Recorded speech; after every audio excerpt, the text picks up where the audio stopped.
Hey, salut la gang! Ici votre host, Seb. Bienvenue au podcast Sortez running!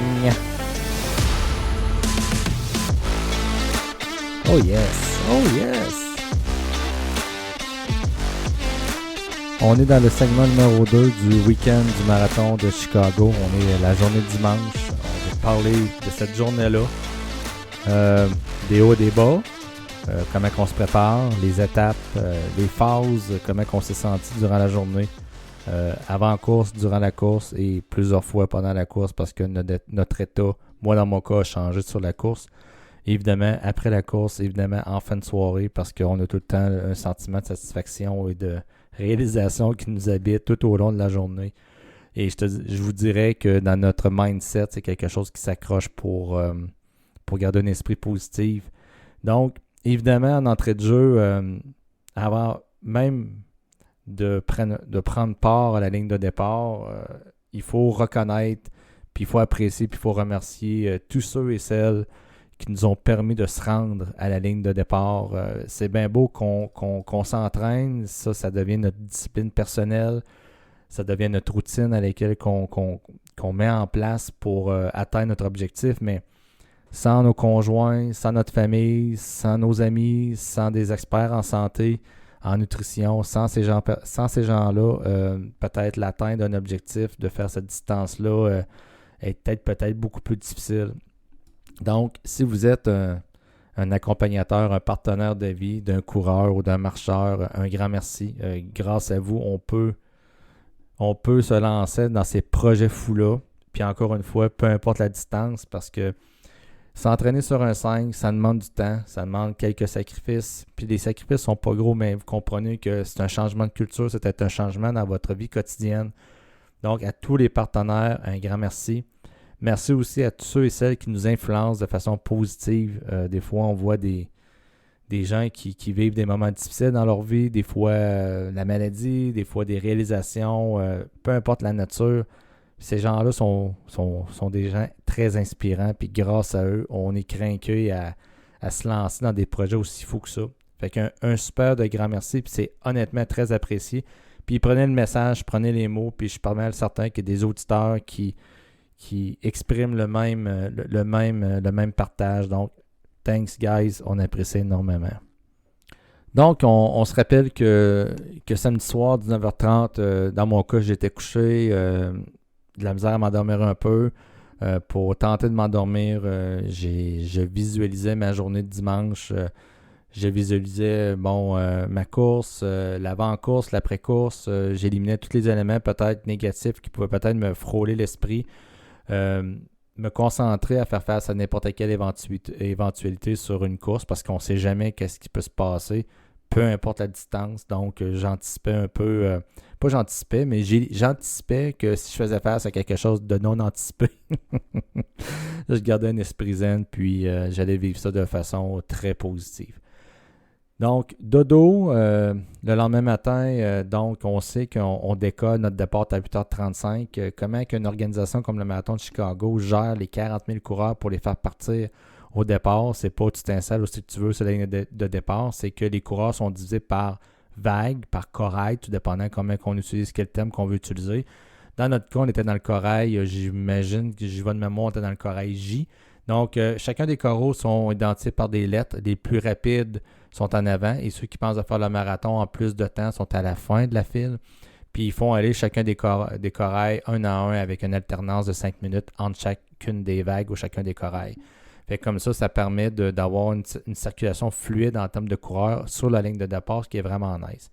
Étant donné qu'on part à 8h35, donc moi, je mange environ 3 heures avant pour d'être en mesure, en fait, de digérer au moins ce que j'ai mangé, parce que des fois, on peut avoir besoin d'aller à la salle de bain avant de se lancer sur un événement sportif. Donc, gruau et banane le matin avec de l'eau.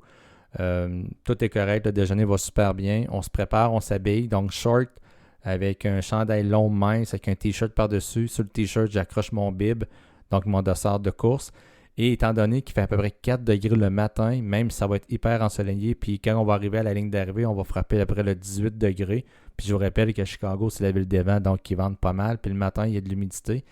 On s'amène tout le temps du vieux linge, donc une vieille paire de culottes de jogging là, qu'on est prêt à acheter avec un haut aussi pour se garder au chaud. Parce que quand on se rend dans le fond, au lieu du départ, on marche un peu, mais on faut attendre quand même 30-40 minutes avant que on puisse traverser la ligne de départ pour commencer à courir.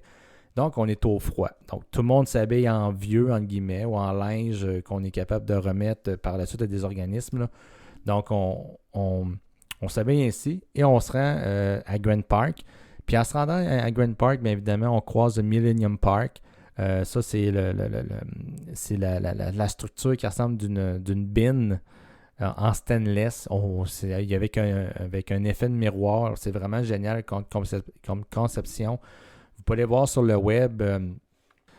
La structure, dans le fond, s'appelle le Cloud Gate. C'est vraiment génial. C'est super beau. C'est un des premiers parcs que vous croisez lorsque vous partez du centre-ville, qui est installé carrément à côté du lac Michigan. Donc, il y a Millennium Park qui est vraiment beau. Puis, il y a même une salle de spectacle extérieur. C'est un beau setup, là. C'est vraiment un super de beau setup. Puis, par la suite, on se rend à Grant Park, tout près de Buckingham Fountain, dans le fond, la fontaine qui est magnifique. Et c'est là que les coureurs se rejoignent pour rentrer dans leur corail. On est capable d'aller déposer un sac avec du linge ou n'importe quel effet après marathon. Donc, on peut laisser sur place des éléments identifiés avec nos numéros de bib. On peut aller à la salle de bain parce qu'il y a plusieurs salles de bain extérieures parce qu'il y a beaucoup, beaucoup de besoins. Ça n'a l'air de rien en termes de les faire un numéro 1, numéro 2 avant la course. Une fois que tout ça est fait, ben, on se prépare, on rentre dans notre corail, puis la fébrilité commence. Les coureurs sont là, on a froid, on saute sur place parce qu'il fait tout de même encore très, très froid. Il est 4, 5, 6 degrés du matin. Il est autour de 7h30, 7h45, 8h. Donc, on est prêt à prendre part pour le marathon. Au-dessus de nous, beaucoup d'hélicoptères. Je pense qu'à un moment donné, j'en ai calculé au moins 4 de la police de Chicago qui naviguent le ciel pour s'assurer de la sécurité des bénévoles, des coureurs, de l'organisation. C'est vraiment génial. Puis, ça fait du va-et-vient au-dessus de Grant Park, au-dessus de Millennium Park. Ça allonge les édifices pour différentes raisons. Peut-être pour éviter qu'il y ait des tireurs, peu importe. On ne sait jamais. Mais côté sécurité, c'est vraiment super sur la coche. Plus peut-être 1 ou 2 hélicoptères de réseau de télévision qui viennent faire de la captation du monde des 39 333 ou 303 coureurs qui vont prendre part au marathon. C'est vraiment génial. Donc, 7h30, ça commence. Les premiers coureurs les plus rapides partent, puis ils se lancent sur le marathon, puis go, go, go. Nous, 8h35, on est parti, puis on se lance, puis on s'en va croiser, j'y vais de mémoire, environ une vingtaine de quartiers tout au long du parcours. Fait qu'imaginez, là, le coup de départ est fait, on passe à TV locale, ça crie, puis ça crie, puis ça crie. Pourquoi ça crie? Parce qu'il y a une tonne de personnes placées tout au long du parcours pour nous encourager. C'est incroyable comme il y a du monde. L'ambiance est survoltée, ça donne de l'énergie, puis souvent ceux qui participent à des marathons majeurs, le conseil qu'ils donnent après course, c'est on s'emballe un peu trop vite quand on part, puis on court un peu plus vite que normalement. Notre pace de course est plus rapide, puis effectivement, je pense que c'était le cas de plusieurs coureurs. Puis en même temps, la coquille que, en tout cas moi dans mon cas, j'ai eu, puis je pense plein d'autres coureurs aussi, c'est que notre montre de course, qui s'accroche à un satellite pour calculer notre positionnement et notre vitesse, donnait pas les bonnes métriques. Donnait pas les bonnes métriques de vitesse de course. Donc, si on est habitué de courir, je dois donner un exemple à 5,30 du kilomètre, mais notre montre est en train de nous dire qu'on courait à 4,05 du kilomètre ou à 22 minutes du kilomètre. Il n'y avait aucune logique dans ça. Donc, la montre, il fallait quasiment la mettre dans notre poche, entre guillemets, mais au moins, on pouvait se fier sur les temps de passage parce que sur le long du marathon, les distances sont toutes indiquées du premier kilomètre au dernier, en kilomètres et en miles, parce qu'évidemment, il y en a qui utilisent les deux unités de mesure. Puis lorsqu'on croise le 5e kilomètre, le 10e kilomètre, quand on est habitué de dire OK, je fais un 10 km en 1 heure, Je croise le 10e kilomètre, je regarde ma montre, c'est beau, je suis en dedans de peut-être 1 heure, moins. Fait on avait à peu près une bonne idée de notre temps de passage. Mais je reviens sur le monde qui encourage, je le disais, 1,7 million de spectateurs tout au long du parcours sur 42 km des deux côtés de la rue. Il y avait des gens qui avaient imprimé le visage des coureurs sur un grand carton. Il y en a qui ont imprimé le visage des chiens, de leurs chiens sur un grand carton. Il y avait des jeunes enfants qui avaient fait des petites pancartes avec des messages comiques. Il y a des jeunes qui nous tendaient la main pour faire des high-fives. Il y avait des communautés culturelles qui étaient sur place avec leur couleur, leur signature, avec leur musique qui jouait à tue-tête pour mettre de l'ambiance lorsqu'on passait près d'eux. Il y avait des communautés religieuses qui ont sorti aussi leur musique à l'extérieur pour nous faire partager leur couleur également. Il y avait des gens qui nous offraient des bretzels, de la réglisse, des bonbons, tout, n'importe quoi pour changer de goût un peu. Parce qu'en fait, sur le parcours, on croise 20 postes de ravitaillement qui incluent de l'eau et du Gatorade, évidemment, pour qu'on puisse s'hydrater. Les coureurs sont responsables de traîner, je dirais, peut-être les gels ou la bouffe. Quand je parle de bouffe, là, c'est peut-être des barres énergétiques tout au long du parcours, parce que dans mon cas, à moi, courir pendant 4h30, ben, il faut que je mange un peu. Quand que j'ai mangé, on se rappelle, 2h30 ou 3h avant le départ. Donc, si je calcule ça, c'est un 2h30, 3h avant la course. Le marathon dure 4h30. Fait que ça fait quasiment 7 heures que je mange pas. Fait que donc, il faut que je m'arrange pour manger, mais il y a tellement de gens généreux sur le parcours qui nous offrent toutes sortes de choses. Puis évidemment, quand on arrive vers la fin du parcours, bien évidemment, il y a des bananes à faire par l'organisation, il y a des gels. Bref, c'est super bien organisé. Puis il y avait même une zone de soulagement, de douleur commanditée par BioFreeze qui était au 34e kilomètre ou 21 miles, quelque chose du genre, que tu courais. Puis il y avait vraiment une sortie, dans guillemets, si je peux dire ça comme ça, là, comme une sortie d'autoroute, j'exagère un peu, là, mais tu peux aller dans le stand qui était là, puis il y avait du monde qui t'appliquait le produit sur tes endroits où tu avais de la douleur pour te donner un petit coup de pouce pour partir, pour relancer, parce que la douleur, on en a, là, tu sais, je veux dire, un gars comme moi, c'est normal qu'à un moment donné, sur le parcours, qu'il y a quelque chose à un moment donné qui ne fonctionne pas. Puis je vais vous en parler de mon état physique puis de mon état mental tout au long du parcours. On est parti, on avance dans les kilomètres, on est craqué par la foule, tout va bien. Puis là, à un moment donné, on a un petit premier petit signaux qu'on a. Puis pour les coureurs-coureuses ou marcheurs-marcheuses qui se connaissent, vous connaissez votre corps, vous connaissez à quel moment que votre corps vous donne des petits signaux pour vous dire « Hey, ça va bien aller » ou « Oups, on va peut-être travailler un peu plus fort parce qu'il y a un petit quelque chose qui ne fonctionne pas. » Ben moi, dans mon cas, c'est au 12e kilomètre. Au 12e kilomètre, j'ai senti que mes jambes étaient plus lourdes. Mais j'avais des douleurs en dessous des pieds. C'est pas une question de mes espadrilles, de mes running. C'était seulement une question que j'ai été longtemps et souvent debout dans les dernières heures, dernières journées parce qu'on visitait la ville. Normalement, lorsque j'entreprends un marathon, puis un demi-marathon, même un 10, ben les 24 heures précédentes ou les 48 heures précédentes de la course, je me garde au repos le plus longtemps possible, dans le sens que moins de déplacement avec mes jambes pour garder le maximum d'énergie puis de force dans mes jambes. Donc, au 12e kilomètre, premier signaux, une petite douleur au genou, une petite douleur à la hanche. OK, il n'y a pas de problème, mais on poursuit, mais on le sait. On le sait, il y a quelque chose dans notre corps qui va un petit peu moins bien aller, mais c'est pas grave. L'esprit est super zen, puis on fonce, puis on avance. On poursuit, donc on atteint le 20e kilomètre. J'étais en dedans de 2 heures, donc c'est niaiseux à dire, mais j'étais à 1h59 et 30 secondes à peu près. J'étais super content parce que je voulais avoir une moyenne de course un petit peu en bas de 6 minutes du kilomètre parce que mon objectif était à 4h20. Que j'avais jamais fait un marathon aussi, entre guillemets, rapide que ça. Tout va bien, on avance, on prend la petite barre pour donner de l'énergie, on est au 20e kilomètre et là, au 28e kilomètre, ben là, c'est là que ça commence un peu à se dégénérer, mais pas de façon négative, c'est juste en fonction d'énergie. J'ai senti que j'avais un manque d'énergie, j'ai commencé à avoir mal un petit peu à la tête, Je sentais que j'avais faim, je sentais que j'avais encore soif, même si à tous les points de ravitaillement, je prenais de l'eau et du Gatorade. Je vous rappelle qu'il y en avait 20 sur le parcours. Donc, sur 42, on fait une moyenne, c'est à peu près aux 2 km, 2,5 km. Donc, il y a de la place en masse pour prendre du Gatorade puis de l'eau sur le parcours. Donc, je commence à dire, OK, c'est beau, je ne serais pas capable de tenir aussi longtemps que ça. Mon pace de course, puis il faudra que je commence à tomber en mode marche et course. C'est pas grave, je poursuis, je continue, je lâche pas. Évidemment, les encouragements sont là et au 32e kilomètre, ça fait non. Là, on tombe en mode, on laisse faire notre temps. Le temps est peu important. Le temps, c'est juste du vent dans ce cas-ci. Profite de l'ambiance, profite de la ville, profite des gens autour de toi qui t'encouragent. Visualise, regarde les gens qui courent à côté de toi, même quand tu marches, parce qu'ils sont super beaux à voir.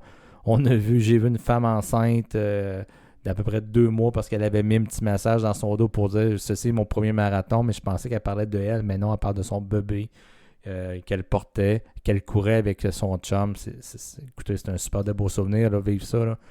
Voir les gens qui portent des chandails, des œuvres de charité, des organismes communautaires parce qu'eux autres, ils ont ramassé des sous, puis ont pu participer au marathon, puis ils courent avec beaucoup de fierté, puis c'est leur défi, quasiment leur défi de vie.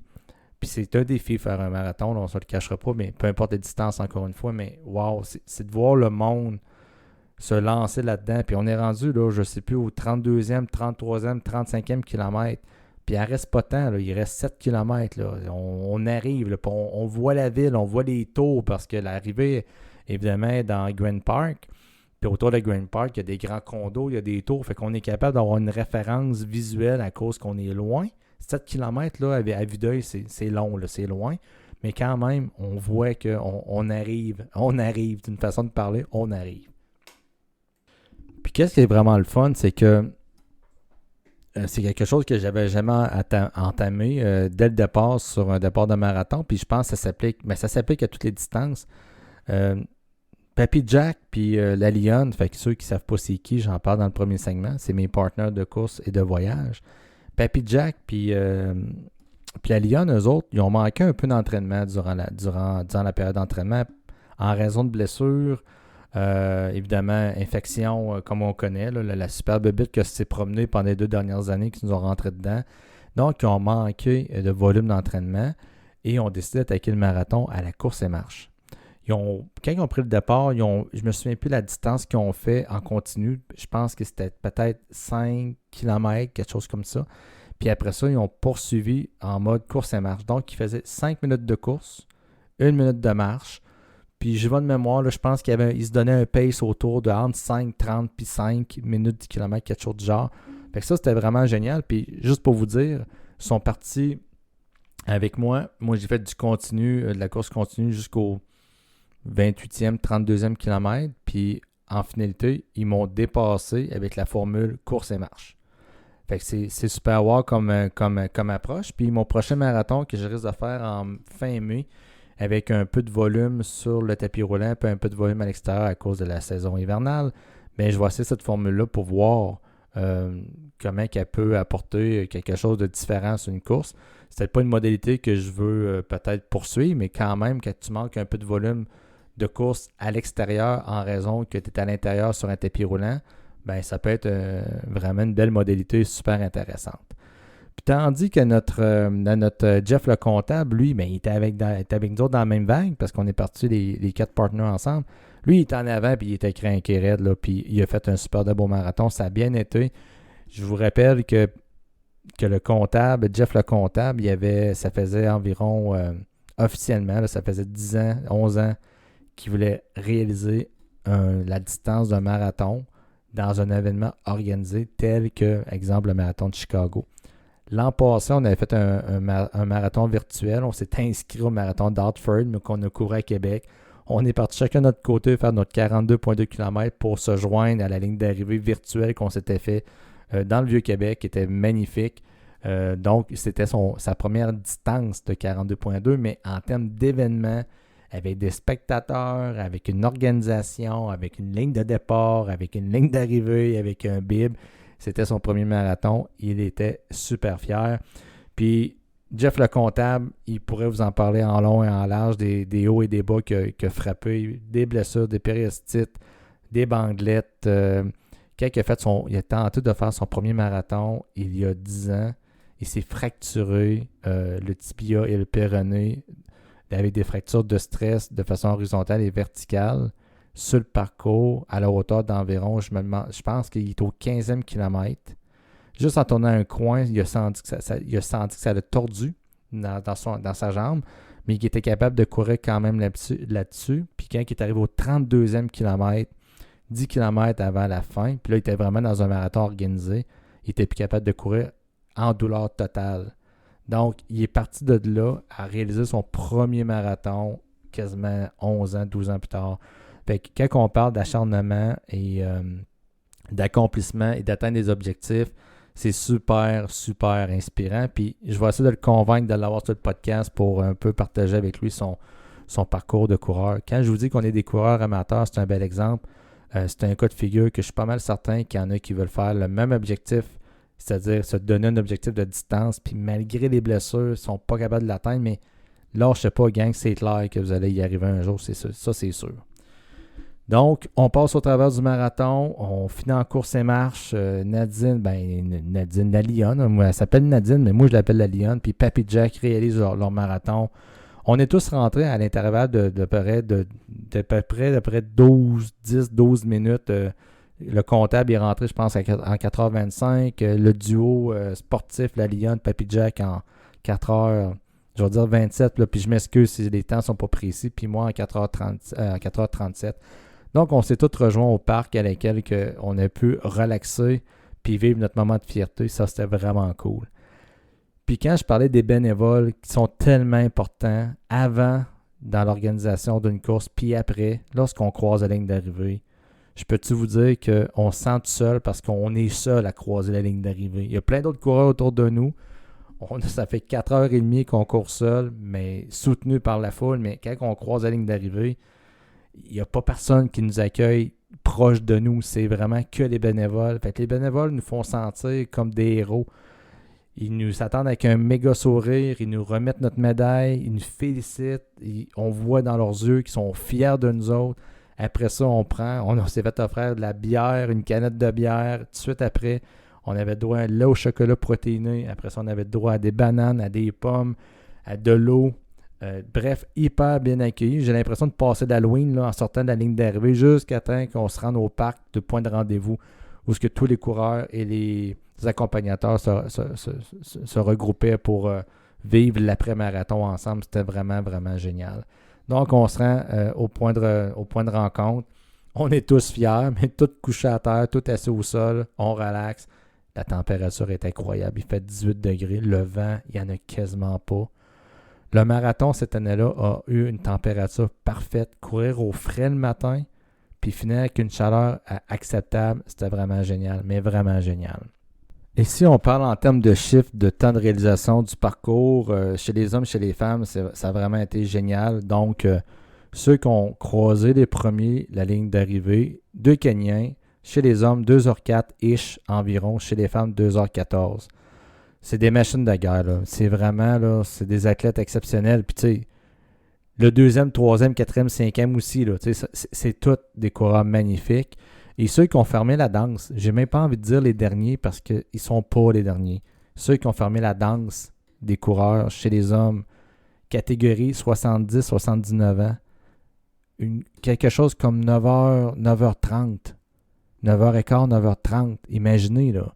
Cette personne-là s'est levée un matin, il s'est positionné à la ligne de départ, il dit « Moi, je marche », parce qu'on s'entend qu'il a marché, là, 42,2 km en 9h.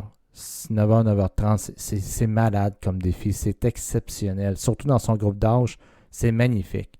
Chez les dames, celle qui a fermé la danse chez les dames, dans le groupe d'âge 50-54 ans, à peu près dans les mêmes eaux, 9h15, 9h30. Fait que c'est exceptionnel. Là. Je m'excuse, mais se lever le matin et dire « Moi, je m'en vais faire cette distance-là à la marche, il faut vouloir, puis il faut avoir un esprit super trippant. » Puis, tu sais, officiellement, le marathon demande aux coureurs de réaliser coureurs et marches, là, parce que sur les marathons, on a aussi des marcheurs. On dit tout le temps que c'est juste des coureurs, mais j'ai omis tout le temps de dire qu'il y a aussi des marcheurs rapides. C'est autour de 6h, 6h30 que officiellement, dans les règles du marathon qui exigent les participants à terminer. Mais honnêtement, je ne sais pas qu'est-ce qui arrive avec ces gens-là à la fin. Est-ce qu'ils attendent? Est-ce qu'il y a tout de même des bénévoles à la ligne d'arrivée leur remettre la médaille? J'imagine que oui, mais sauf qu'il faut que la ville de Chicago réouvre les rues qui sont barrées. Fait que le mécanisme de fin, je ne sais pas trop comment ça fonctionne, mais c'est tout de même assez hot, là. Puis à titre d'exemple, concernant la performance chez les Kenyans, je vais faire un tour de comparatif. Je me suis amusé à calculer ça dans ma tête. C'est vraiment drôle. Tu sais, imaginez qu'on est deux participants là, au marathon de Chicago, puis monsieur le Kenyan et moi, puis on se regarde, puis je dis au monsieur le Kenyan, hey, ça serait le fun qu'on finisse ensemble, puis qu'on croise ensemble la ligne d'arrivée, mais en même temps, là. Il me dit, oui, j'embarque dans ton plan de fou, on fait ça, mais tu comprends, il faut que tu partes avant moi, puis je vais aller te rejoindre. Puis on s'entend que c'est ça qu'on va faire. Fait que juste en exemple de positionnement sur un parcours, à quel moment que lui doit partir. On considère que je fais un marathon à 4h30, disons que vous me donnez un break, là, puis les 7 dernières minutes, vous me les donnez. Okay? Ça me prend 4h30 de faire le marathon. Donc, lui, ça lui prend 2h04, mais on va lui donner 4 minutes. Là. On ne fera pas un breaking two avec lui, mais on va lui donner 2h01. Fait que tout le monde est sharp là-dedans, on part avec ça. Donc, moi, je me lance. Je suis rendu au 20e kilomètre, puis ça fait 2 heures que je cours. OK? Fait qu'il me reste tout de même 2h30 à faire. Right? OK. Monsieur le Kenyan, lui, il fait ça en 2 heures. Fait qu'il est encore à la ligne de départ, mais moi, je suis au 20e kilomètre. J'arrive au 25e kilomètre. Ça fait 2h30 que je cours. Il me reste encore 2 heures à faire.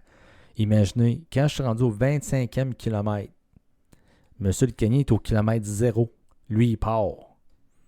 Et si je maintiens la même pace de course, on comprend là, que c'est théorique. Lui, il me rattrape, puis on arrive en même temps dans les derniers mètres. Lui, il ne ralentit pas son pace, puis moi non plus. On arrive à la distance de 42,150 mètres pour franchir les 50 derniers mètres quasiment ensemble. Imaginez, c'est malade. Lui, il part quand je suis rendu au 25e kilomètre. C'est fou.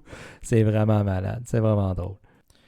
Puis si je vous parle un petit peu de l'état d'esprit qu'on peut avoir avant, pendant puis après la course en quelques secondes, c'est sûr, la nervosité est au rendez-vous avant de prendre la ligne de départ. Puis même quand on croise la ligne de départ, on a tout le temps un doute devant nous à savoir si on va être capable de se rendre. Pourquoi un doute? Comme je disais tantôt, on peut faire face à des différentes éventualités à lesquelles on n'a pas le contrôle. J'ai été témoin, Miss Tam a été témoin aussi, Jeff le comptable a été aussi témoin de ça. Des gens qui ne finissent pas le marathon par des incidents bêtes, mais des incidents malheureux. On a vu quelqu'un s'enfarger sur un des ponts qu'on croise, qui croise la rivière de Chicago. Les ponts sont en acier avec des genres de grippes. Puis ils n'ont pas mis sur les ponts, il y avait mis un tapis pour éviter justement l'effet parce que courir là-dessus, c'était pas évident. C'est fait pour les voitures, c'est pas fait pour les piétons. Voir quelqu'un s'enfarger là-dedans, se cogner le genou, puis peut être en mesure de courir. Ma conjointe a vu ça au kilomètre, 1,6 km dès le départ. Pour cette personne-là, son marathon était terminé, était plus capable d'entreprendre le marathon. C'est décevant, c'est incroyable, c'est malheureux pour cette personne-là. Voir des gens s'enfarger ou tomber sur la route parce que le niveau du sol change, c'est-à-dire qu'il y a comme une bosse from nowhere qui sort, parce que quand on court en peloton, je vais dire ça comme ça, il y a beaucoup de monde, souvent, quand on est seul, je devrais dire ça comme ça, on visualise la route, puis on est capable d'anticiper nos pas vont être à peu près à quel endroit. Puis on est capable de voir l'effet 3D là, de la route, d'anticiper que ça monte, ça descend, ça penche un peu à gauche, ça penche un peu à droite. Mais quand on dirait que cet aspect-là, on ne voit pas sur la route, mais on vient prouver notre pied, puis on pense que la route est encore au même niveau que du côté gauche, on lève notre côté droit. Puis là, il y a une bosse, puis s'enfarger là-dedans, puis se frotter les mains sur l'asphalte, puis avoir les mains pleines de sang, puis tu sais, quand il reste encore plusieurs kilomètres à faire, il faut que tu deals aussi avec ça. Ça, c'est une éventualité qui est vraiment plate. Voir des gens Jeff le comptable, il a vu quelqu'un se planter, excusez, mais tomber, se fracturer le nez ou quelque chose comme ça, être en sang. Bref, ça, c'est des incidents bêtes qu'il y a des personnes qui, leur marathon s'arrête, puis ils ont investi beaucoup de temps, beaucoup de sacrifices, beaucoup d'argent, puis c'est un objectif qu'ils n'atteindront pas. Des gens que peut-être que se sont blessés, une bandelette, un genou qui lâche, C'est vraiment désolant. Fait que quand que je parle d'état d'esprit avant d'entreprendre un marathon, c'est vraiment se mettre dans un mindset positif et dire ça peut m'arriver, je suis prêt que ça m'arrive, mais ça m'arrive et je verrai comment je vais le gérer après. Pendant la course, comme je disais tantôt, quand on commence à avoir des douleurs, j'ai eu des douleurs au genou, j'ai des suivis de santé pour mon genou droit. J'ai eu des petits moments d'étourdissement parce que j'avais faim, des maux de tête. Bon, ben, on deal avec ça, on est prêt, on focus un pas à la fois. Puis des fois, c'est de se mettre dans un état d'esprit, puis on pense à d'autres choses. On pense surtout aux gens qu'on aime, aux gens qui nous motivent dans l'envie d'être là, pourquoi qu'on est là.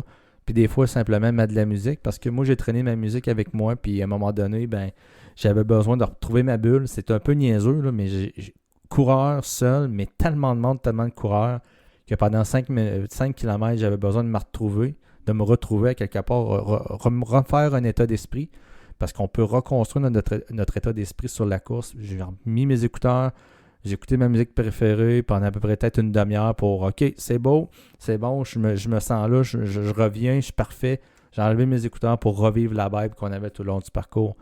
Puis l'après-course, bien, souvent l'après-course, on se dit c'est mon dernier, plus jamais que je vais faire cette distance-là. Je ne veux plus jamais courir cette distance-là. Parce que peut-être qu'on n'est pas content dans notre temps, peut-être qu'on a eu des douleurs, peut-être que... Mais je vous dirais, cet esprit-là, ça prend 10 minutes, puis ça décolle. Chicago, je rêve de la refaire une deuxième fois. J'ai l'expérience maintenant du marathon là-bas, et je me dis qu'un jour, je vais le refaire, c'est certain. Pas pour refaire un temps, pour encore mieux me préparer, puis peut-être pas trop marcher, puis peut-être faire le marathon avant de faire le voyage de la ville après. Tu sais, il y a une façon de comment te placer le week-end du marathon aussi.